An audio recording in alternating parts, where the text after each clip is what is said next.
السلام علیکم ورحمۃ اللہ وبرکاتہ۔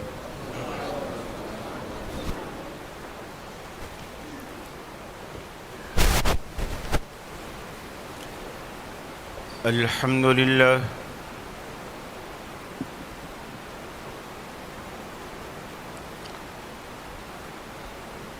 الحمد للہ المنعم المحسن الدیان،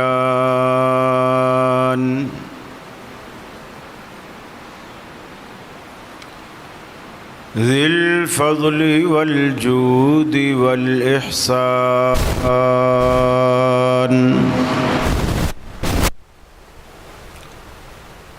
ذی الکرم والمغفرة والامتنان،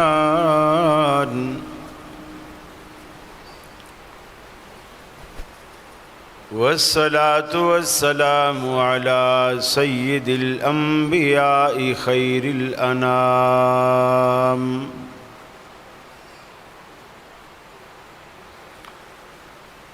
وعلى آلہ وصحابہ وازواجہ العظام،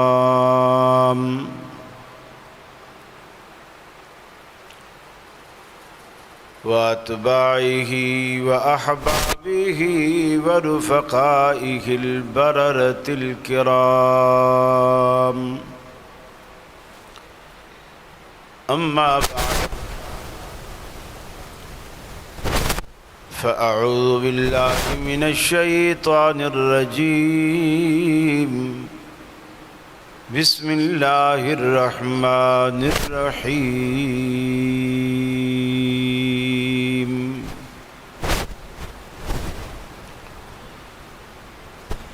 قل ان كان آباؤكم وأبناؤكم وإخوانكم وأزواجكم وعشيرتكم وأموال اقترفتموها وتجارة تخشون كسادها ومساكن ترضونها أحب إليكم من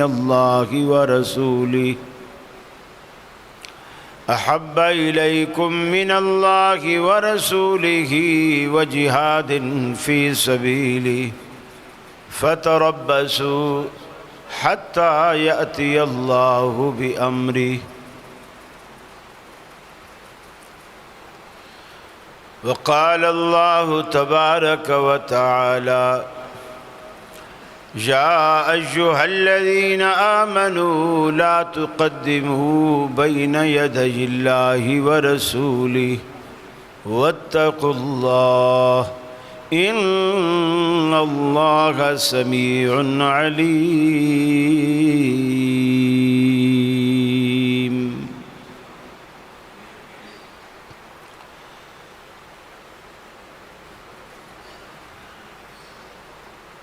معزز علماء کرام، صدر مجلس محترم بھائی افتخار بٹ صاحب حفظہ اللہ، گوجرانوالا کے میرے اہل توحید مسلم بھائیوں، بزرگوں، نوجوانوں، اور جہاں تک میری آواز جا رہی ہے میری مسلم ماؤں، بہنوں، بیٹیوں، آج ہم آپ کے شہر گوجرانوالا کے علاقہ کنال ویو میں جامع مسجد ابو بکر صدیق رضی اللہ تعالی عنہ کے نام سے اس مسجد میں ہم جمع ہیں، اور آج کا عنوان ہے کہ محبت رسول صلی اللہ علیہ وسلم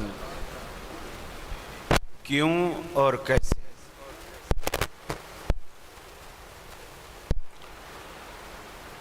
خاص کر فجر کے ٹائم الحمدللہ آپ کی یہاں اس مسجد میں حاضری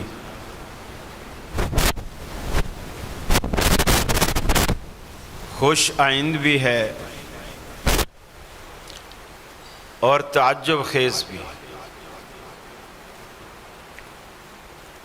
عموماً فجر کے وقتوں میں کراچی میں تو میں نے نہیں دیکھا کہ درس ہوتے ہیں 5 منٹ 10 منٹ کے، وہی جو 1 صف 2 صف نمازیوں کی ہوتی ہے، اس میں بھی آدھے اٹھ جاتے ہیں اور آدھے بیٹھے رہتے ہیں، جو بیٹھے رہتے ہیں بس 5-7 منٹ دیا جاتا ہے۔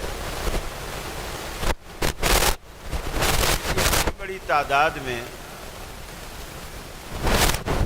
فجر کے درس میں میں نے لوگ نہیں دیکھے۔ میں آپ کو اور اس کام کا آغاز کرنے والوں کو مبارکباد دیتا ہوں۔ اللہ رب العالمین آپ کا یہ عمل اپنی جناب میں قبول و مقبول فرمائے۔ دوسرا جملہ میں نے عرض کیا کہ یہ تعجب اس لیے کہ اللہ رب العالمین بھی تو جنت میں داخلے کے لیے طرح طرح کے انعامات اور نعمتوں کا ذکر کرتا ہے کہ تم آؤ، میں تمہیں یہ دوں گا، یہ دوں گا، یہ دوں گا۔ بلکہ اگر اللہ یہ کچھ بھی نہ کہے نا، اللہ نے قرآن میں ایک ایسی بات کی کہ وَلَكُمْ فِيهَا مَا تَشْتَهِي أَنفُسُكُمْ، بس گنوانے کی ضرورت ہی نہیں۔ اللہ کیا ملے گا؟ فرمایا جس چیز کو تمہارا جی چاہے گا وہ ملے گا۔ گھروں میں بچے ضد کرتے ہیں نا، اور سب کی پسند الگ الگ ہوتی ہے، ماں کو تنگ کرتے ہیں، اور خاص کر بڑے گھروں کے بچے، مجھے تو آج پیزا ہی کھانا ہے، میں ناشتہ نہیں کروں گا، مجھے پیزا چاہیے۔ بیٹا اس ٹائم پیزا نہیں ملتا ہے، دوپہر کو میں ناشتہ نہیں کروں گا، مجھے پیزا چاہیے۔ ابا گاڑی پہ جا کے وہ پیزا کہیں سے بھی ملتا ہوگا نا لے کر آئے بچے کی خوشی کے لیے۔ دوسرے کی دوسری خواہش ہے، تیسرے کی تیسری خواہش ہے، لیکن ماں باپ اسے پورا کرتے ہیں۔ اللہ جو والدین سے بھی زیادہ محبت کرتا ہے، اس نے ایک ہی بات کہہ دی، تمہیں پیزا چاہیے، تمہیں کھیر چاہیے، تمہیں کسٹرڈ چاہیے، تمہیں پڈنگ چاہیے، جو بھی چیز چاہیے تمہیں ملے گی۔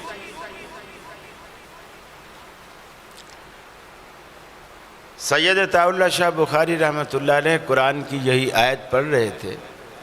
میں چاہتا ہوں تھوڑا سا آپ جاگ بھی جائیں۔ قرآن کی یہی آیت انہوں نے پڑھی اور تلاوت کی تو ایک گاؤں کا بابا بیٹھا ہوا تھا، حقے کا بڑا شوقین تھا۔ اس نے پوچھا، شاہ صاحب جنت میں حقہ ملے گا؟ انہوں نے کہا، اگر تو حقہ پیتے پیتے جنت میں چلا گیا اور تو نے وہاں جا کر حقے کی خواہش کی تو حقہ تو تجھے ضرور ملے گا، لیکن وہ جو انگار رکھتے ہیں نا، آگ جس پہ تمباکو کے اوپر، وہ آگ لینے کے لیے تجھے دوزخ میں جانا پڑے گا، کیونکہ جنت میں آگ نہیں ہے۔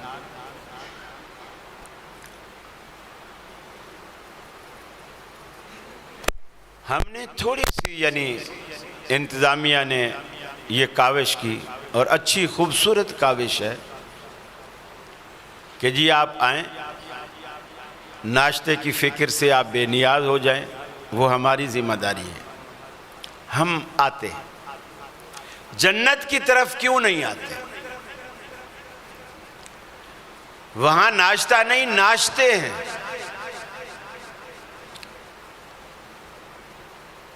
اور جو آپ چاہیں وہ ملے گا۔ آج آپ تہیہ کر لیں کہ یا اللہ جس طرح ہم تیرے گھر میں آج صبح سویرے نیند بستر چھوڑ کر آئے جمع ہوئے، ہم تیری جنتوں کے لیے بھی ایسی ہی کوشش کریں گے انشاءاللہ۔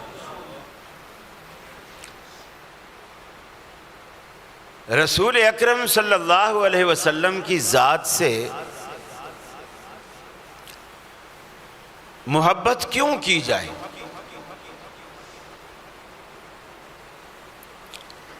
کس تعلق سے کی جائے؟ کس وجہ سے کی جائے؟ سب سے پہلی اور بنیادی بات کہ یہ رسول اکرم صلی اللہ علیہ وسلم کا حق ہے۔ ہمارا آپ سے محبت کرنا، ایمان لانا، یقین رکھنا، آپ کی باتوں کو دل و جان سے تسلیم کرنا، آپ کی عزت کرنا، آپ کا احترام کرنا، کوئی آپ کی حتیٰ کہ عزت کرنے کی کوشش کرے تو اس کا دفاع کرنا، یہ رسول اکرم صلی اللہ علیہ وسلم کا حق ہے اور امت کا فرض ہے کہ یہ حق آپ انہیں دیں۔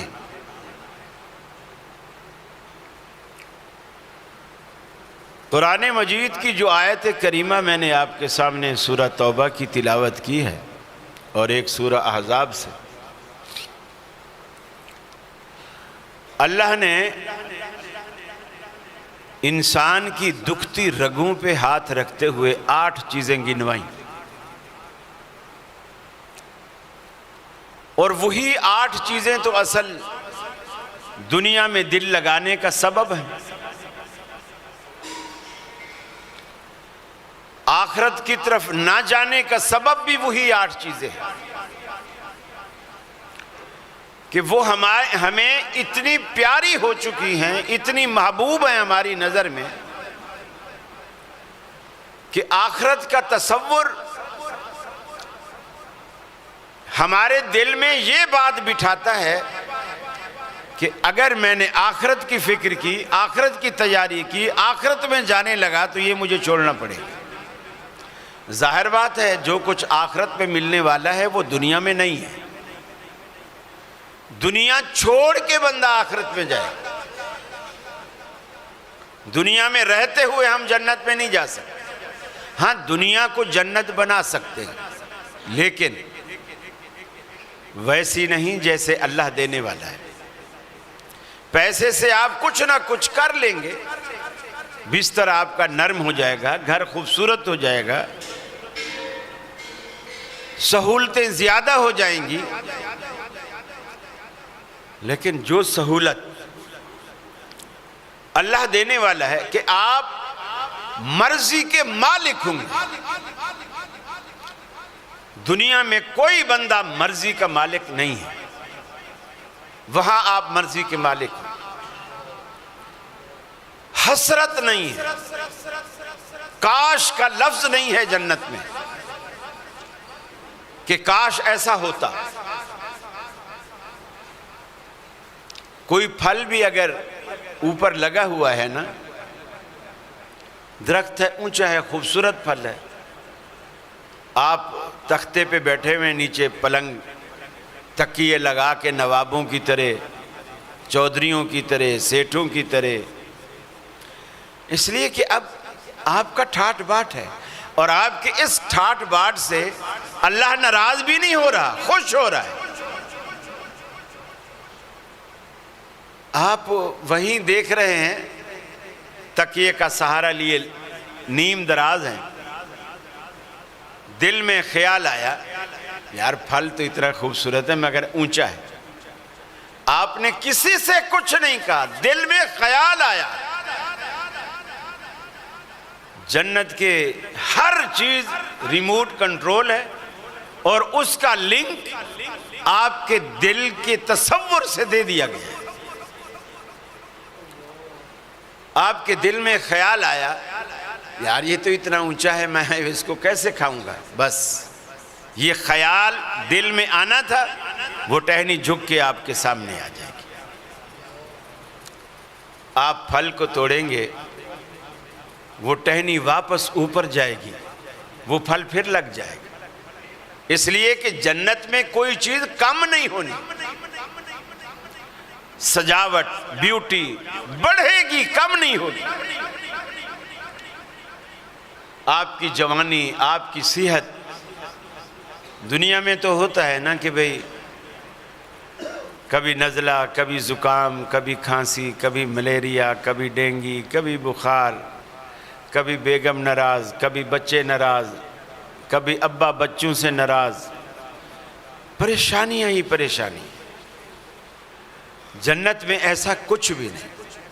آپ جس عمر میں جنت میں داخل ہوں گے، ساری زندگی آپ کی وہی عمر رہے گی. یعنی عمر آپ کی کنٹرول رہے گی، بڑھے گی نہیں. جتنی داڑھی، جتنی مونچھیں لے کر آپ جنت میں داخل ہوں گے، ساری زندگی وہی رہے گی. کوئی اور قد آپ کے ماشاءاللہ 60 ہاتھ کے قد ہو جائیں گے حضرت آدم علیہ السلام کی طرح، یہ لمبے. اور جب سارے ہی ایک جیسے ہوں گے، کوئی بھی بونا نہیں ہوگا اس میں، تو برا بھی نہیں لگے گا، سب کو اچھا لگے گا. اسی وجہ سے آپ کے محلات بھی بہت اونچے ہوں گے. یہ 10-12 فٹ کی چھتیں نہیں ہوں گی. ظاہر بات ہے جب مالک، گھر کا مالک اتنا بڑا ہوگا تو پھر اس کا گھر بھی تو اسی حساب سے ہوگا. فرمایا قُلْ إِنْ كَانَ آبَاؤُكُمْ وَأَبْنَاؤُكُمْ وَإِخْوَانُكُمْ. 8 چیزیں رب العالمین نے گنوائیں جو دنیا میں ہمیں دل و جان سے بھی زیادہ عزیز ہیں. ہم دنیا میں کماتے ہیں انہی چیزوں کے لیے، راتوں کو جاگتے ہیں انہی چیزوں کے لیے، محنتیں کرتے ہیں انہی چیزوں کے لیے. رب العالمین نے وہ چیزیں گنوائیں، ہماری دکھتی رگوں پہ ہاتھ رکھا. اے حبیب انہیں کہہ دیجئے ان کان آباؤکم و ابناؤکم و اخوانکم و ازواجکم. اگر تمہارے بیٹے، اگر تمہارے ماں باپ اور تمہارے بیٹے اور تمہارے بھائی بند اور تمہاری بیویاں، وعشیرتکم اور تمہارے خیش قبیلے خاندان والے، رشتہ دار، نانا، ماما، تایا، پھوپا، خالو، یہ سارے کے سارے وعشیرتکم. واموال اقترفتموہا اور تمہارا وہ سرمایہ، وہ دولت، وہ مال جسے تم محنت سے کماتے ہو. محنت سے کمائی ہوئی چیز بندے کو زیادہ محبوب اور عزیز ہوتی ہے. تمہارا وہ مال جو تم محنت سے کماتے ہو.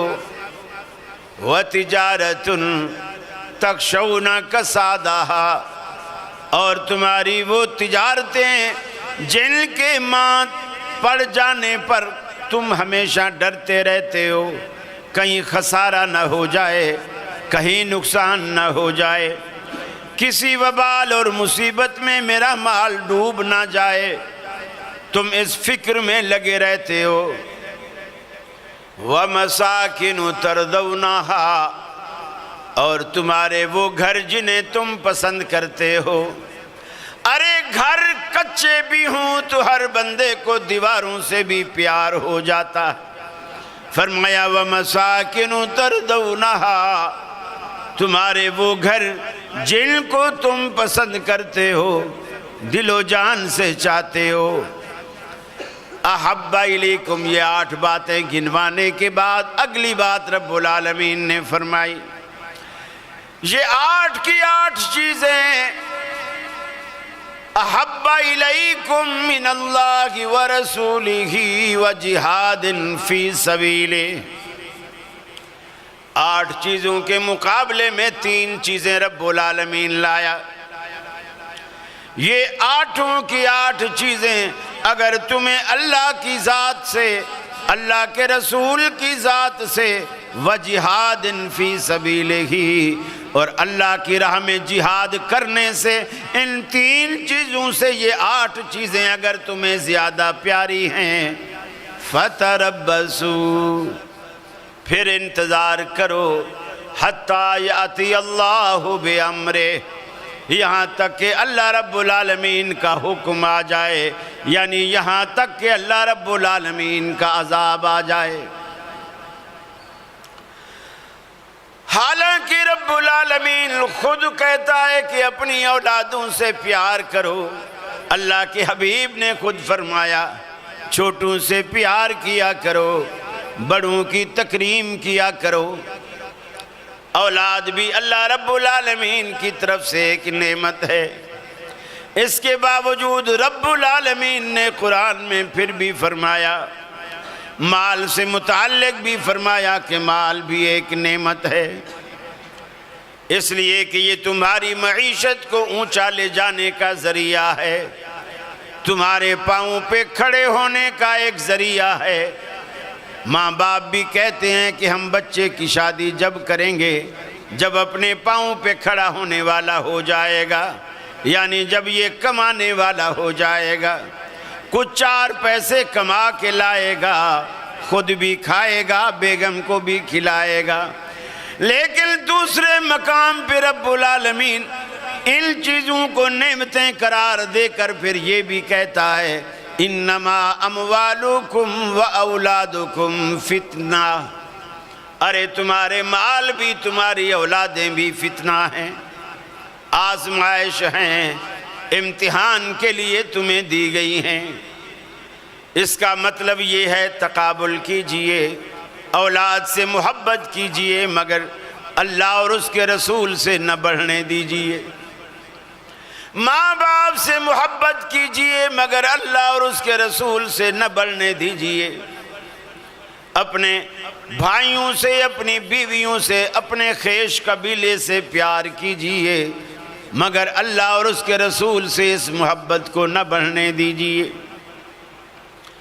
اپنی تجارت سے، اپنی دکان سے، اپنے کارخانے سے، اپنی فیکٹری سے، اپنے ہر ذریعہ معاش سے، جو آپ کی حلال روزی کا ذریعہ جو بھی چیز بن رہی ہے اس سے محبت کیجئے مگر اللہ اور اس کے رسول سے اس محبت کو نہ بڑھنے دیجئے.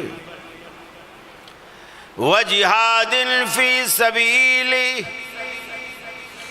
جہاں رب العالمین آپ سے آپ کا وقت مانگے، آپ کی جان مانگے، آپ کا جسم مانگے، آپ کا کمایا ہوا سرمایہ مانگے، وہاں آپ اس سے دریغ نہ کریں، فوراً لبیک کہیں، فوراً کہیں الہ العالمین دیا بھی تو نے ہے.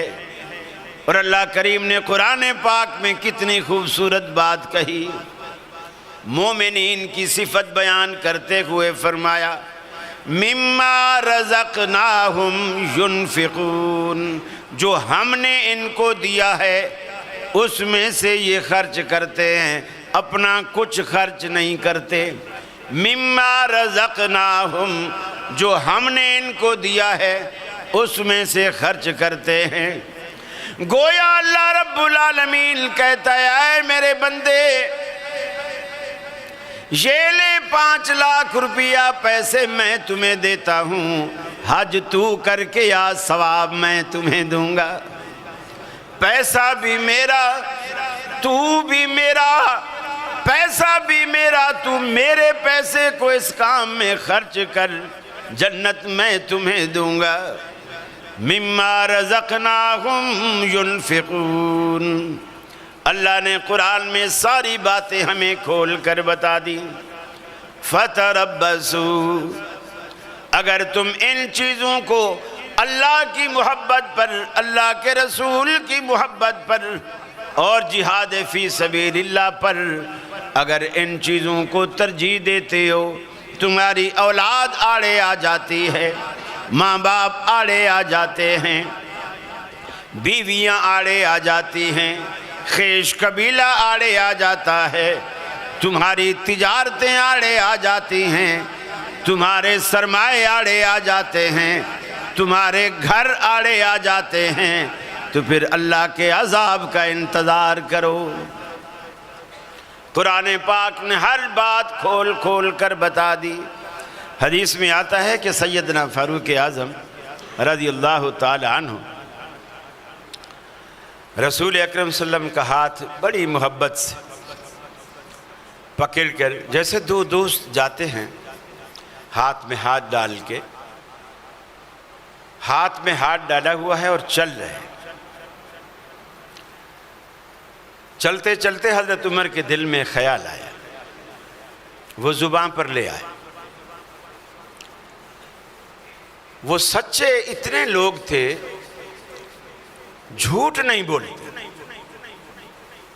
سامنے والے کو خوش کرنے کے لیے جھوٹ نہیں بولتے، جو بات دل میں ہے وہی بات زبان پر۔ منافقت نہیں تھی ان لوگ، نفاق نہیں تھا، جیسے باہر ہیں ویسے اندر۔ سیدنا فاروق اعظم رضی اللہ تعالی عنہ نے چلتے چلتے کہا، یا رسول اللہ صلی اللہ علیہ وسلم، میں آپ سے بہت محبت کرتا ہوں، دنیا کی ہر چیز سے زیادہ محبت کرتا ہوں، اَأَنْتَ حَبَّ إِلَيَّ مِنْ كُلِّ شَيْءٍ، ہر چیز سے آپ مجھے زیادہ محبوب ہیں، إِلَّا مِن نَفْسِي، سوائے میری جان کے، یعنی میری جان سے آپ زیادہ پیارے نہیں ہیں، لیکن باقی ہر چیز سے زیادہ پیارے ہیں۔ یہاں بھی جھوٹ نہیں بولا، جو بات دل میں تھی وہی کہی، ورنہ رسول اللہ صلی اللہ علیہ وسلم کا دل جیتنے اور دل رکھنے کے لیے یہ بھی کہا جا سکتا تھا کہ میری جان سے بھی آپ زیادہ محبوب ہیں۔ نبی کریم صلی اللہ علیہ وسلم نے فرمایا، والذی نفسی بیدہ، قسم ہے اس ذات کی جس کے ہاتھ میں میری جان ہے، حتی اکون احب الیک من نفسک، تو جب تک اپنی جان سے بھی مجھ سے زیادہ محبت نہ رکھے، ایمان کا کوئی فائدہ نہیں ہے، ایمان کا کوئی فائدہ نہیں۔ سیدنا فاروق اعظم رضی اللہ تعالی عنہ نے فرمایا، عرض کی کہ اللہ کے رسول، آج کے بعد میں ہوں یا میری جان یا میری ملکیت میں کچھ بھی، سب کچھ آپ پہ قربان، سب کچھ آپ پہ قربان۔ اور پھر ساری زندگی اس کو ثابت کیا، ساری زندگی اس کو ثابت کیا کہ میں ہر چیز سے زیادہ اللہ کے رسول سے محبت کرتا ہوں۔ ایک دن سیدنا فاروق اعظم مسجد میں آئے، مسجد صحابہ سے ایسے بھری پڑی، لیکن سارے صحابہ غمگین بیٹھے، اداس بیٹھے، پریشان بیٹھے۔ حضرت عمر نے پوچھا، کیا بات، کیوں اداس بیٹھے؟ انہوں نے کہا، تمہیں نہیں پتا؟ کہ نہیں، مجھے تو نہیں پتا۔ کہا، رسول اللہ صلی اللہ علیہ وسلم نے اپنی ساری بیویوں کو طلاق دے دی، اپنی ساری بیویوں کو طلاق دے دی۔ اس میں ابو بکر صدیق کی بیٹی بھی حضرت عائشہ شامل تھی، حضرت عمر کی بیٹی حضرت حفصہ بھی شامل تھی۔ اب ایک بات دیکھیے، مسجد بھری ہوئی کہتی ہے کہ اللہ کے رسول نے اپنی بیویوں کو طلاق دے دی ہے، حضرت عمر نے اس بات کو نہیں مانا، اتنی ساری گواہی ہے اور صحابہ کی گواہی ہے، معمولی آدمی کی نہیں، صحابہ کی گواہی۔ کہتے ہیں نہیں مجھے یقین نہیں ہے تمہاری بات، فوراً مسجد سے باہر نکلتے ہیں، رسول اللہ صلی اللہ علیہ وسلم کے دروازے پر جا کے دستک دیتے ہیں۔ بلال باہر آئے، کہا کہ رسول اللہ صلی اللہ علیہ وسلم سے کہو عمر آیا ہے، شرف باریابی کا طلبگار ہے، ملنا چاہتا ہے۔ نبی کریم صلی اللہ علیہ وسلم کے پاس جب بلال ہو کر آئے، بتایا کہ اللہ کے رسول نے منع فرما دیا ہے، ملنے کی اجازت نہیں ہے، ملنے کی اجازت نہیں ہے۔ اب حضرت فاروق اعظم رضی اللہ تعالی عنہ وہیں کھڑے کھڑے بظاہر مخاطب بلال کو کرتے ہیں، بات بلال سے کر رہے ہیں، آواز کو اونچا کر دیا تاکہ کمرے میں رسول اللہ صلی اللہ علیہ وسلم تک آواز جائے، سنانا رسول اللہ کو مقصود ہے، مخاطب بلال کو کیا ہوا ہے، اور زور زور سے کہہ رہے ہیں بلال اللہ کے رسول کو جا کر کے بتا دو، شاید وہ یہ سمجھے بیٹھے ہوں کہ میں اپنی بیٹی حضرت حفصہ کی سفارش لے کر آیا ہوں گا، اس لیے ملنے نہیں دے رہے، اللہ کی قسم آپ مجھے حکم کریں حفصہ کا سر قلم کر کے آپ کے قدموں میں رکھ دوں۔ یعنی جو دعویٰ اس وقت کیا کہ اللہ کے رسول سے کہا مجھے اب ہر چیز سے زیادہ آپ محبوب ہیں، تو زندگی بھر اسے ثابت کیا، اسے ثابت کیا۔ ذرا سا بھی نبی مکرم کی شان میں کوئی جملہ ایسا آ جاتا، کوئی غلط بات سامنے آ جاتی، حضرت فاروق اعظم کی تلوار فوراً بے نیام ہو جاتی، اللہ کے رسول اجازت دو میں اس منافق کی گردن اڑا دوں۔ اتنے نبی کریم صلی اللہ علیہ وسلم کے پہرے دار ثابت ہوئے زندگی بھر، اور وہ پہرے داری آج بھی ہے الحمدللہ۔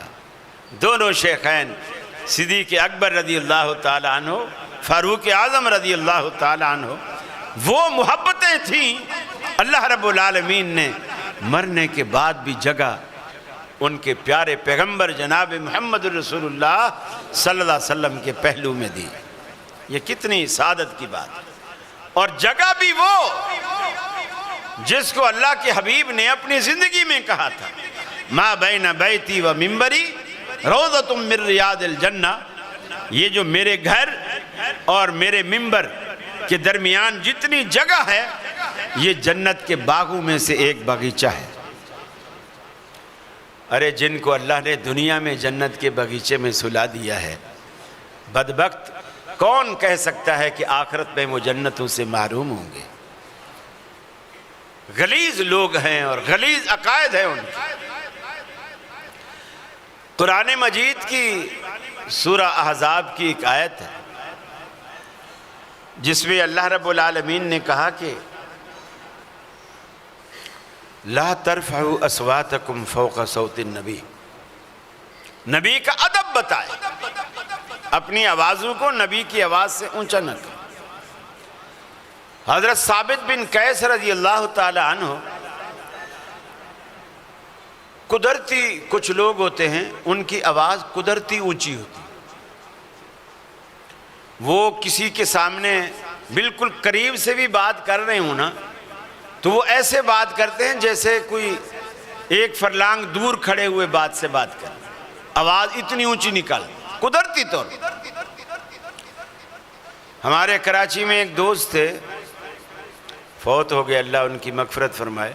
وہ اکثر، آج کل تو پی ٹی سی ایل کا رواج ختم ہو گیا، پہلے یہی ہوتا تھا، وہ پی ٹی سی ایل پہ فون کرتے، کسی بچے نے بھاگ کے اٹھا لیا گھر میں سے تو وہ آگے بولتے تھے ہاں ابا ہیں تمہارے گھر میں، تو بچہ فون رکھ کے بھاگ کے میرے ابو کوئی فون پہ ہمیں ڈانٹ رہا ہے، کوئی فون پہ ہمیں ڈانٹ رہا ہے۔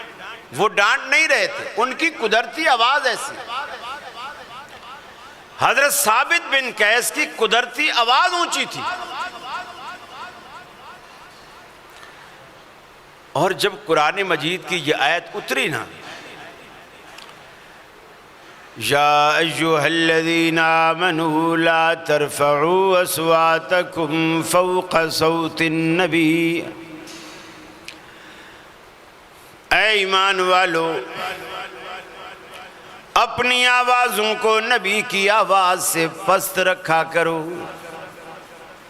اپنی آوازوں کو نبی کی آواز سے اونچا نہ کیا کیجئے۔ وَلَا تَجْهَرُوا لَهُ بِالْقَوْلِ كَجَهْرِ بَعْضِكُمْ لِبَعْضٍ، نبی سے ایسے بات نہ کیا کرو جیسے تم آپس میں ایک دوسرے سے بات کرتے ہو۔ نبی کے مقام کو، نبی کے رتبے کو سامنے رکھ کر ان سے بات کیا کرو، اپنی آواز ہمیشہ نبی کی آواز سے نیچے رکھا کرو، ورنہ تمہارا کیا نقصان ہوگا؟ ان تحبط اعمالکم وانتم لا تشعرون، تمہاری زندگی کے سارے عمل برباد ہو جائیں گے اور تمہیں پتہ تک بھی نہیں چلے گا، تمہیں احساس بھی نہیں ہوگا، تمہیں شعور بھی نہیں ہوگا، تمہارے عمل غارت ہو جائیں گے۔ اس آیت کے نزول کے بعد آپ صلی اللہ علیہ وسلم نے محسوس کیا کہ مجھے کچھ دنوں سے ثابت بن قیس نظر نہیں آ رہا۔ اس سے یہ بھی ظاہر ہوتا ہے کہ رسول اکرم صلی اللہ علیہ وسلم اپنے ساتھیوں سے کتنی محبت کرتے تھے، کتنا خیال رکھتے تھے، اگر کوئی نظر نہیں آتا تو فکر مند ہو جاتے۔ ایک صحابی نے کہا یا رسول اللہ میں اجازت ہو تو پتہ کر کے آؤں؟ آپ نے فرمایا جاؤ۔ اس کا گھر کہیں مسجد نبوی کے قریب ہوگا، کچھ دیر بعد وہ آ گیا،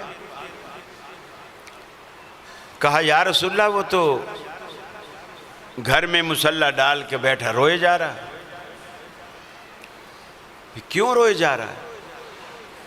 بولے میں نے پوچھا ہے تو اس نے بتایا کہ قرآن پاک میں جو کہا ہے کہ تم اپنی آواز نبی کی آواز سے اونچی نہ کرو ورنہ تمہارے سارے عمل برباد ہو جائیں گے، میں تو اتنے سالوں سے اپنی آواز ہی کو نیچے نہیں کر سکا، میری تو آواز ہی اونچی ہے، میں تو ساری زندگی اونچا بولتا رہا ہوں اور نبی کے سامنے، تو میری تو ساری نیکیاں غارت ہو گئی، میرے پاس کیا بچا؟ میرے پلے کچھ نہیں رہا۔ جب رسول اللہ صلی اللہ علیہ وسلم کو اس نے آ کر بتایا، آپ نے اسے دوبارہ بھیجا، فرمایا ثابت بن قیس کو بلاؤ اور انہیں کہو کہ تو ان میں سے نہیں ہے، انشاءاللہ اللہ رب العالمین تمہیں تمہاری محبت، اخلاص، ایمان کی وجہ سے انشاءاللہ اللہ جنتیں دے گا، تو ان میں سے نہیں ہے۔ تو آج کتنے لوگ ہیں جو نبی کے محبت کا دم بھرتے ہیں، نام لیتے ہیں،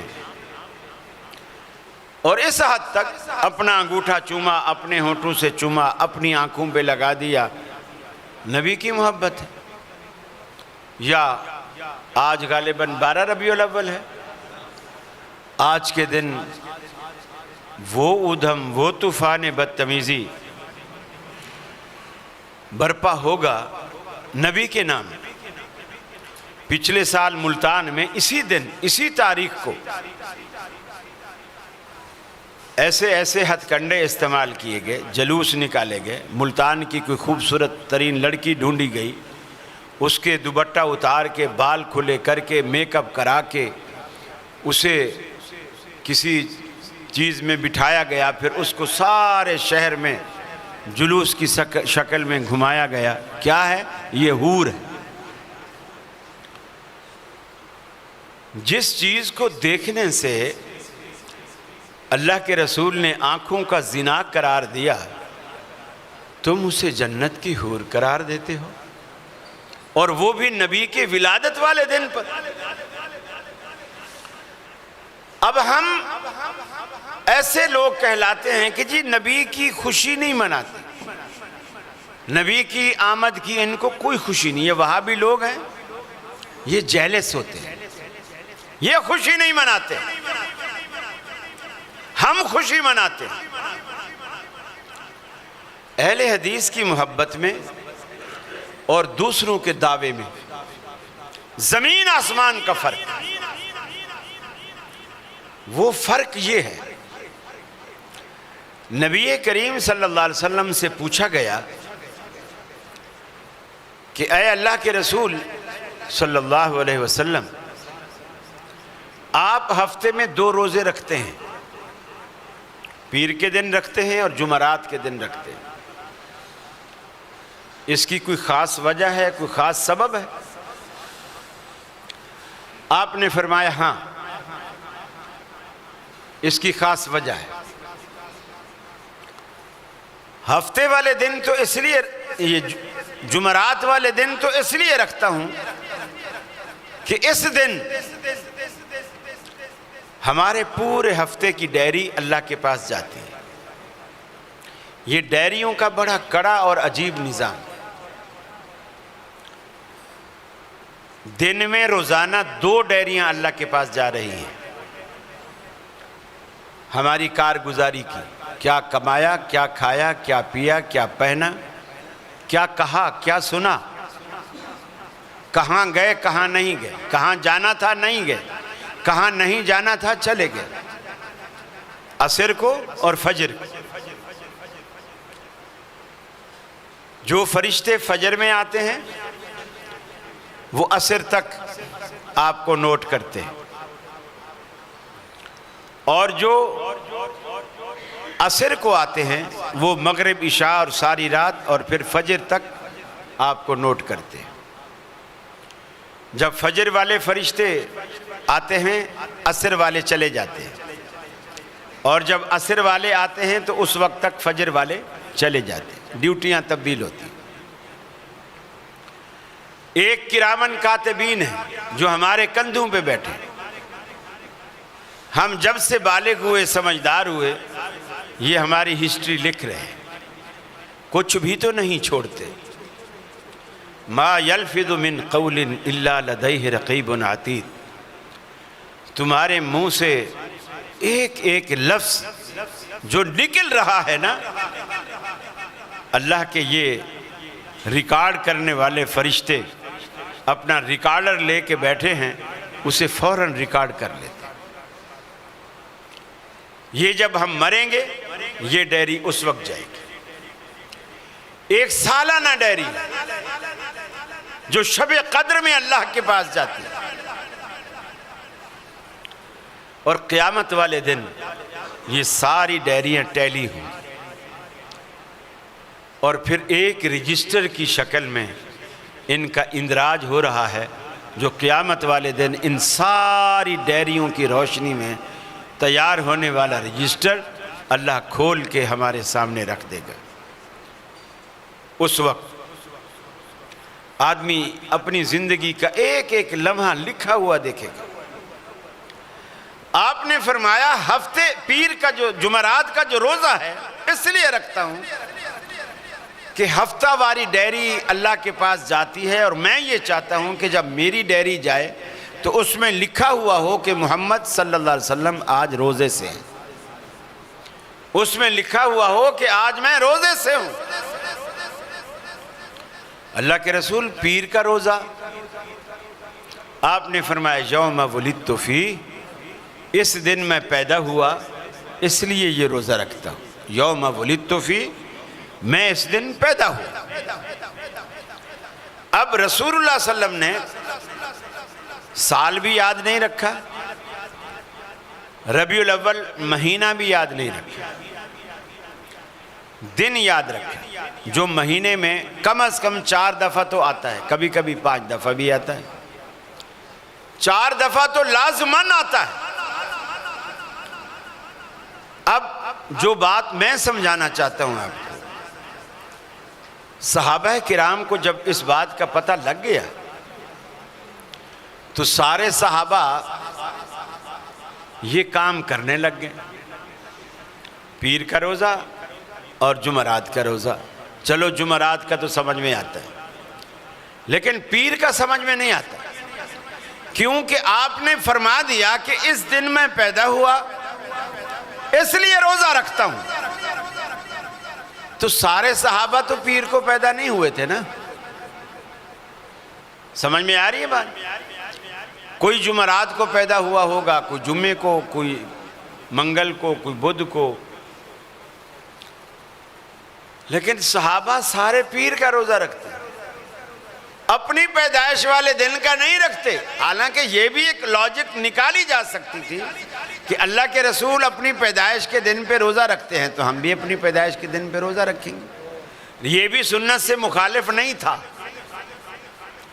لیکن صحابہ کی محبت نبی سے اتنی تھی، وہ اپنی پیدائش کے دن کو بھول گئے کہ میرے نبی نے جو پیر کا روزہ رکھا ہے لہٰذا ہم بھی پیری کا روزہ رکھیں۔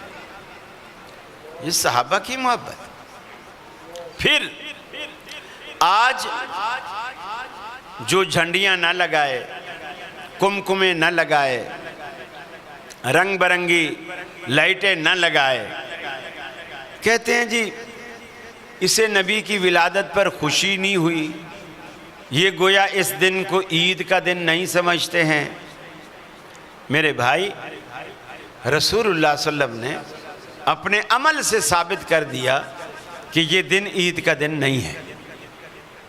مجھے بتائیے، عید کے دن روزہ رکھنا جائز ہے ناجائز ہے؟ حلال ہے کہ حرام ہے؟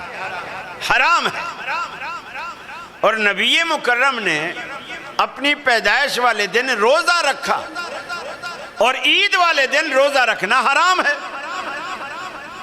گویا آپ نے اپنی امت کو یہ بتا دیا کہ اسے کچھ بھی نام دو، کم از کم یہ عید کا دن نہیں ہے، یہ عید کا دن نہیں ہے۔ اگر یہ عید کا دن ہوتا تو رسول اللہ صلی اللہ علیہ وسلم روزہ نہ رکھتے۔ فرمایا یا ایھا الذین آمنوا لا تقدموا بین یدی اللہ ورسولہ، اے ایمان والو، اللہ اور اس کے رسول سے آگے نکلنے کی کوشش مت کرو، وہی کام کرو جو رسول اللہ نے کیے۔ دنیا میں اگر کوئی نیکی رسول اللہ صلی اللہ علیہ وسلم نے چھوڑ دی تو وہ نیکی نہیں، جو کام آپ نے کر لیا وہ گناہ نہیں۔ اللہ کے نبی کی پیروی کرو، آگے مت نکلو۔ پیروی کرنے والے ہمیشہ پیچھے رہا کرتے ہیں، آگے نہیں چلتے۔ نبی کے پیچھے چلو۔ لا تقدموا بین یدی اللہ ورسولہ، اللہ اور اس کے رسول سے آگے نکلنے کی کوشش نہ کرو۔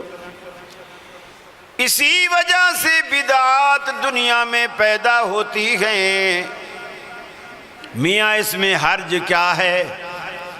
کر لینے میں برائی کیا ہے؟ مانا کہ صحابہ نے قبر پہ اذان نہیں دی، اگر ہم دے دیں تو اذان ہی تو ہے، کسی کو گالی تو نہیں دی۔ مولوی صاحب کے سامنے تھال رکھا گیا، مولوی صاحب نے ختم شریف پڑھا، وہابی کہتے ہیں حرام ہے۔ ارے کیسے حرام ہے؟ ہم نے تو قرآن پڑھا ہے، قرآن پڑھا ہے، کوئی تورات انجیل یا ہندوؤں کی کوئی کتاب تو نہیں پڑھی۔ قرآن پڑھنے سے وہ چیز کیسے حرام ہو گئی؟ اللہ رب العالمین فرماتا ہے لا تقدموا بین یدی اللہ ورسولہ، قرآن نے اسے حرام نہیں کیا، نبی سے آگے بڑھنے نے اسے حرام کر دیا۔ تم نبی سے آگے بڑھ رہے ہو، نبی کے سامنے بھی کھانا رکھا جاتا، آپ بسم اللہ پڑھ کر دائیں ہاتھ سے تناول فرماتے، کبھی آپ نے کوئی سورت اس کھانے پر تلاوت نہیں فرمائی۔ آج کتنے لوگ اس میں بہتے چلے گئے، راکیوں نے بھی ملک کا بیڑا غرق کر کے رکھ دیا، بوتلوں میں، گلاسوں میں یہ پھونک وہ پھونک، یہ ہو جائے تو یہ پڑھ کے پھونکو، وہ ہو جائے تو وہ پڑھ کے پھونکو۔ نبی کریم نے پوری زندگی، پوری کی پوری زندگی کھانے کی کسی چیز پر آپ نے کبھی پڑھ کر کچھ نہیں پھونکا۔ اگر آپ نے دم بھی کیا تو ہمیشہ مریض پر کیا۔ صحابہ بوتلیں لے کر نہیں آیا کرتے تھے، دھاگے لے کر نہیں آیا کرتے تھے۔ آج دنیا میں اہل حدیث کہلانا بڑا آسان ہے، بننا بڑا مشکل ہے، ہونا بڑا مشکل ہے۔ بنتے ہو وفادار، وفا کر کے دکھاؤ، کہنے کی وفا اور ہے، کرنے کی وفا اور۔ اس دوغلے پن کو چھوڑ دیجئے، اللہ سے سچی محبت کیجئے، رسول اللہ سے سچی محبت کیجئے۔ بلکہ ترمذی میں اللہ کے رسول نے فرمایا، دو چیزوں سے منع فرمایا، نفخ سے بھی اور تنفس سے بھی۔ ایک نفخ، ایک تنفس۔ نفخ یہ ہوتا ہے کہ آپ ایسے پھونک مارتے ہیں کسی چیز میں۔ جیسے آپ نے دیکھا ہوگا ہوٹلوں پہ بہت سارے لوگ چائے پی رہے ہوتے ہیں، چائے والے ایک سوسر پرچ بھی دیتے ہیں، کپ بھی دیتے ہیں، تو وہ جلدی کے چکر میں پرچ میں ڈال کے پھر پہلے 2-3 پھونکے مارتے ہیں پھر پیتے۔ یہ شرعاً حرام ہے۔ اس پھونک سے بھی منع کیا، چاہے پڑی ہوئی ہو چاہے بغیر پڑی ہو۔ دوسرا تنفس سے، نفس سے منع کیا، نون فے سین، وہ ہے سانس لینا۔ پھونک فو اور وہ ہا، یہ جو سانس لینا ہے۔ جس طرح بچے آپ نے دیکھا ہوگا پانی پئیں گے نا، اب ظاہر بات ہے وہ پانی پی رہے ہیں، سانس بھی آ رہا ہے، لیکن گلاس نہیں ہٹا رہے، اسی میں سانس لیتے رہیں گے۔ سانس لیں گے، پانی کو روک دیں گے، لیکن گلاس کو نہیں ہٹائیں گے، اسی برتن کے اندر ہی سانس لیتے رہیں گے۔ اللہ کے حبیب نے دونوں چیزوں سے منع فرمایا، تنفس سے بھی اور نفخ سے بھی۔ تو میرے بھائی، جب اللہ کے رسول کی محبت کا دم بھرتے ہیں تو اس کا تقاضا ہے کہ ہم ویسی محبت کریں جیسے صحابہ کرام نے آپ سے محبت کر کے دکھائی ہے۔ یہ دوسرا سوال تھا کہ ہم محبت کیسے کریں جیسے صحابہ نے کر کے دکھائی۔ حضرت سالم رضی اللہ تعالی عنہ، یہ کتنی دیر کا ہوتا ہے جی؟ مجھے آپ کی بات پہ یقین نہیں۔ ہاں جی، 1.25 گھنٹہ، یعنی 7:30 تک۔ کہیں ایسا نہ ہو نا پھر حلوہ نہ ٹھنڈا ہو جائے، یہ بات ہے، پھر مجھے مزہ نہیں آئے گا نا کھانے میں جی۔ حضرت سالم رضی اللہ تعالی عنہ یہ حضرت عمر کے پوتے، حضرت عمر کے ایک بیٹے تھے عبداللہ بن عمر، یہ ان کے بیٹے ہیں حضرت سالم۔ حضرت عائشہ کے پاس آتے ہیں، پوچھتے ہیں امی جان ایک مسئلہ بتاؤ کہ احرام باندھنے سے پہلے جب آدمی غسل کرتا ہے تو اس سے پہلے خوشبو لگا سکتا ہے؟ نہانے سے پہلے، نہانے سے پہلے لگائے خوشبو، پھر نہا لے تو جسم میں تھوڑی تھوڑی اس کے اثرات رہتے ہیں اور خوشبو رہتی ہے۔ حضرت عائشہ نے کہا ہاں لگا سکتا ہے۔ انہوں نے کہا حضرت سالم نے کہ میرے ابا یعنی عبداللہ بن عمر رضی اللہ تعالیٰ عنہ وہ اس سے سختی سے منع کرتے ہیں۔ وہ کہتے ہیں کہ خوشبو نہیں لگا سکتے غسل سے پہلے، کیونکہ غسل کے بعد اس کی کچھ مہک رہتی ہے، لہٰذا وہ نہیں لگا سکتا احرام باندھنے والا۔ سیدہ عائشہ فرماتی ہیں رسول اللہ صلی اللہ علیہ وسلم نے جب احرام باندھا، احرام سے پہلے آپ نے غسل فرمایا، میں نے اپنے ہاتھوں سے رسول اللہ صلی اللہ علیہ وسلم کو خوشبو لگائی، وہ پھر کہنے لگا امی جان ابا منع کرتے ہیں، عبداللہ منع کرتے ہیں۔ سیدہ عائشہ نے فرمایا سالم میں تجھے رسول اللہ صلی اللہ علیہ وسلم کا عمل بتا رہی ہوں اور تو اپنے ابا کا عمل پیش کرتا ہے یا ان کا قول پیش کرتا ہے یا ان کا فتویٰ پیش کرتا ہے۔ حضرت عائشہ نے صحابی رسول کا فتویٰ رد کیا، کس کے مقابلے میں؟ رسول اللہ صلی اللہ علیہ وسلم کے اپنے عمل کے مقابلے۔ اور یہاں آج دنیا نبی کی حدیث کو رد کرتے ہیں، کس کے مقابلے میں؟ اپنے امام کے قول کے مقابلے۔ کس قدر ظلم کی بات۔ صحابہ کا ایمان یہ تھا نبی کی بات آئے تو سب کچھ ختم، سارے جھگڑے سارے اختلافات ختم۔ ایک صحابی نے رمضان کے مہینے میں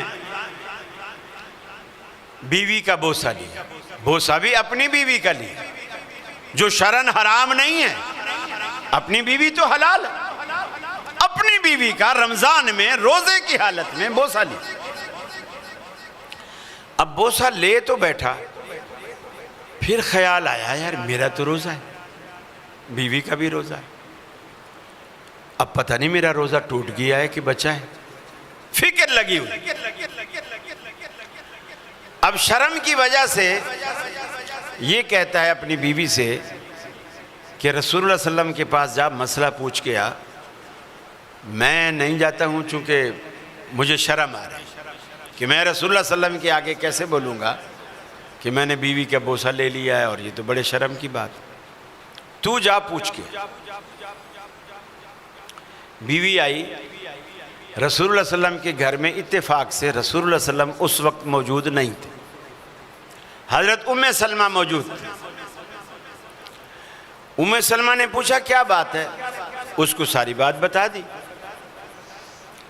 جب ان کو بتا دیا تو حضرت ام سلمہ نے کہا نبی کریم صلی اللہ علیہ وسلم خود روزے کی حالت میں ہمارے بوسے لیا کرتے تھے۔ گویا انہوں نے اس کو جواز کا فتویٰ دے دیا۔ یہ جب گھر آئی میاں کو بتایا، میاں نے کہا نہیں ابھی میرا مقصد حل نہیں ہے، تو نبی کا عمل پوچھ کے آئی ہے نا، لسنا مثل رسول اللہ صلی اللہ علیہ وسلم، ہم اللہ کے رسول کے جیسی تھوڑی ہے، ممکن ہے ان کے لیے کوئی خاص ہو، اللہ نے ان کو اجازت دے رکھی ہو، یہ وضاحت کر کے آ کہ ہمارے لیے کیا ہو۔ نبی کا عمل مل گیا ہے پھر بھی ڈر رہا ہے، کیونکہ لسنا مثل رسول اللہ صلی اللہ علیہ وسلم، ہم اللہ کے رسول کے جیسے نہیں ہیں، یہ پوچھ کے آ کہ امت کے لیے کیا ہو۔ وہ دوبارہ آئے، اب اتفاق سے رسول اکرم صلی اللہ علیہ وسلم موجود تھے، لیکن وہ بھی شرم کی وجہ سے آپ کے پاس نہیں آئے، ام سلمہ کے پاس گئے اور کان میں آہستہ آہستہ بات کر رہی کہ میرے میاں نے کہا کہ دوبارہ پوچھ کے آ کہ ہمارے لیے کیا حکم ہے، وہ تو نبی کا عمل ہے، ہمارے لیے کیا ہو۔ وہ جو آہستہ آہستہ جسے کراچی کی اصطلاح میں خسر بسر کہتے ہیں یا ٹھیٹھ اردو میں اسے کانا پھوسی کہتے ہیں، کہ کسی کے کان میں گفتگو اس انداز میں کرنا کہ دوسرا نہ سن سکے، وہ رسول اللہ صلی اللہ علیہ وسلم سے بچنا چاہ رہی ہے کہ ان تک آواز نہ جائے، ام سلمہ کو ساری بات بتانا چاہ رہی ہے۔ نبی مکرم نے دیکھ کر پوچھا ما بال هذه المرأة، اے ام سلمہ اس عورت کا کیا معاملہ ہے، کیا کہتی ہے، کیوں پریشان ہے۔ حضرت ام سلمہ نے کہا اللہ کے رسول اس طرح رمضان ہے اور روزہ ہے اور اس کے میاں نے اس کا بوسہ لے لیا ہے، یہ مسئلہ پوچھنے آئی ہے، روزہ بچا کے گیا۔ آپ نے فرمایا اما اخبر تھے، تو نے ہماری خبر اس کو نہیں دی، ہمارا طریقہ اس کو نہیں بتایا؟ ام سلمہ نے کہا یا رسول اللہ یہ پہلے بھی آئی تھی، میں نے یہی بتایا کہ اللہ کے رسول ایسا کر لیتے ہیں۔ اس کے خاوند نے دوبارہ بھیجا ہے کہ وہ تو رسول ہیں، ہم تو رسول نہیں ہیں، امتیوں کے لیے کیا ہو؟ فغضب رسول اللہ صلی اللہ علیہ وسلم، اللہ کے رسول غضبناک ہو گئے، غصے میں آ گئے۔ فرمایا تم یہ سمجھتے ہو رسول کی اور امت کی شریعت الگ الگ ہے؟ میرے لیے اللہ الگ حکم دیتا ہے، تمہارے لیے الگ حکم دیتا ہے۔ اللہ کی قسم میں تم سب سے زیادہ اللہ کے قریبی ہوں، اللہ سے ڈرنے والا ہوں اور اللہ کے حکم کو فالو کرنے والا ہوں۔ جو بات اترتی ہے پہلے میں عمل کرتا ہوں پھر امت کو بتاتا ہوں۔ مسئلہ حل ہو گئے، واضح ہو گئے۔ لیکن یہاں قول رسول کو یا فعل رسول کو وہ اہمیت، وہ حیثیت نہیں دی جاتی۔ محبت ویسی کرنی چاہیے جیسی اللہ کے رسول سے محبت کرنے کا تقاضا ہے۔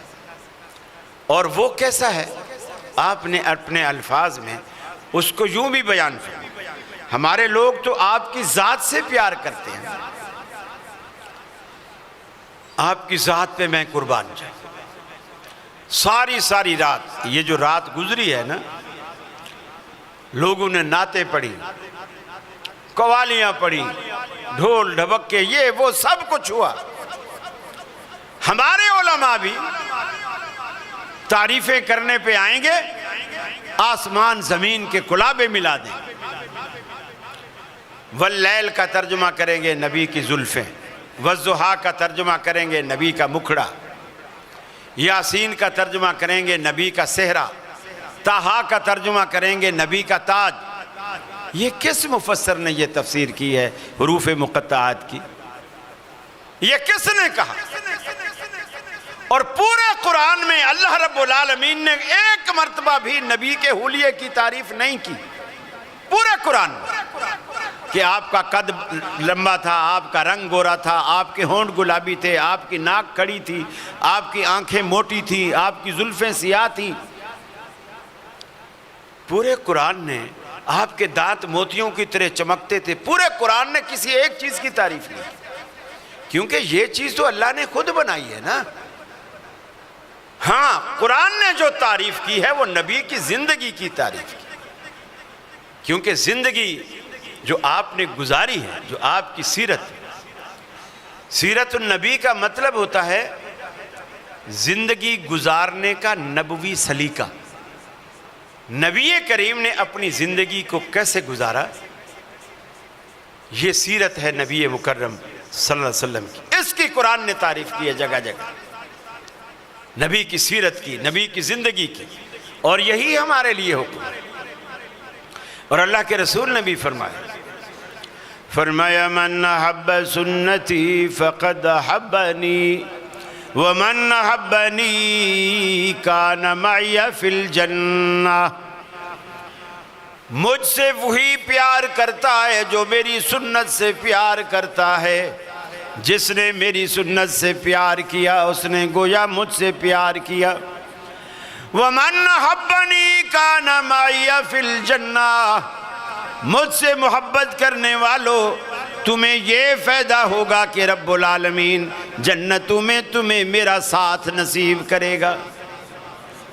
اگر آپ کو جنتوں میں اللہ کے رسول کا ساتھ چاہیے، میرے مسلمان بھائیوں، اپنے چہروں کو اللہ کے رسول کی سنت سے سجا لیجئے، اللہ کے رسول کی سنت سے اپنے چہروں کو مزین کیجئے، کیونکہ اللہ کے رسول کا وعدہ ہے من احب سنتی فقد احبنی، جو میری سنتوں سے پیار کرے گا وہی گویا مجھ سے پیار مانا جائے گا۔ اس پیار کا تمہیں یہ فائدہ ہوگا، جنتوں میں میں تمہیں اپنے ساتھ لے کر چلوں گا۔ صحابہ تڑپا کرتے تھے، اللہ کے رسول دنیا میں روز ہم آپ سے ملتے ہیں، کبھی آپ کو وضو کرواتے ہیں، کبھی آپ کے پیچھے نماز پڑھتے ہیں، آپ کی زیارت ہو جاتی ہے۔ جنت میں آپ کا رتبہ بڑا اونچا ہوگا، آپ کا محل بڑا اونچا ہوگا۔ ہم تو اتنے اونچے نہیں ہوں گے، ہم تو نیچے ہوں گے۔ آپ کو دیکھنے کا دل کرے گا، ملنے کا دل کرے گا، کیسے ملیں گے؟ دیکھو صحابہ کی تمنا دیکھو، آرزو دیکھو۔ دنیا تو ان کے آگے گویا مچھر کے پر کے برابر بھی اس کی کوئی حیثیت نہیں، آخرت کے مقابلے۔ حضرت عوف بن مالک رضی اللہ تعالی عنہ ایک جنازے میں کھڑے ہوئے، پہلی صف، رسول اللہ نے جنازہ پڑھایا، کسی صحابی کا جنازہ ہے۔ عوف بن مالک کہتے ہیں کہ میں نے جنازے میں دو کام کیے، دو کام۔ ایک کام تو یہ کیا کہ جب رسول اللہ صلی اللہ علیہ وسلم دل کی گہرائی سے رو رو کر اس صحابی کے لیے مغفرت کی دعائیں کر رہے تھے، میرے دل میں جنازے کے اندر یہ تڑپ پیدا ہو گئی، کاش اس میت کی جگہ میری میت ہوتی۔ حالانکہ زندگی کس کو عزیز نہیں ہے، لیکن اس صحابی نے یہ دیکھا کہ اللہ کے رسول جس طرح دعائیں کر رہے ہیں یہ بندہ بخشا ہی جائے گا۔ اور آج جنازے دیکھ لو، 2 منٹ 1.5 منٹ مشکل سے لگتا ہے۔ اہل حدیثوں کو تو پھر بھی اللہ نے توفیق دی ہے کچھ دعائیں پڑھنے کی، ان کو تو یہ بھی دعا نہیں ہے، یہ بھی نصیب نہیں ہے۔ 1.5 منٹ میں جنازے ختم ہو جاتے ہیں۔ اللہ اکبر، اللہ اکبر۔ دوسری چیز عوف بن مالک کہتے ہیں میں نے جنازے میں کھڑے کھڑے جو دوسرا کام کیا وہ یہ کیا، حفظت من دعائہی، اللہ کے رسول جو دعائیں پڑھ رہے تھے میں نے یاد کر لی۔ اب اس کا کیا مطلب ہے، ایمانداری سے بتائیں۔ اللہ کے رسول جو دعائیں پڑھ رہے تھے میں نے یاد کر لی، اس کا کیا مطلب ہے؟ جی، اللہ کے رسول نماز جنازہ بلند آواز سے پڑھا، وہ سنا ہے تو یاد کیا ہے نا، نبی کی دعاؤں کو سنا ہے تو یاد کیا۔ حفظت من دعائی۔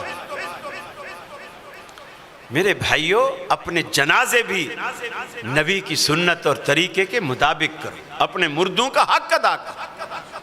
یہ میت کا حق ہے کہ آپ اسے دعاؤں کے ساتھ رخصت کریں۔ اور نبی رحمت صلی اللہ علیہ وسلم نے زندگی کے ہر فیلڈ میں اپنی رہنمائی چھوڑی ہے۔ اللہ سے دعا ہے اللہ رب العالمین مجھے بھی اور آپ کو بھی عمل کی توفیق عطا فرمائے، ہمیں نبی مکرم کا متبع بنائے، آپ کی سنتوں سے پیار کرنے والا بنائے۔ اور صحابہ کرام، ہم صحابی تو نہیں بن سکتے لیکن صحابہ کرام جیسے جذبات اللہ رب العالمین ہم میں بھی پیدا فرمائے۔ وآخر دعوانا ان الحمد للہ رب العالمین۔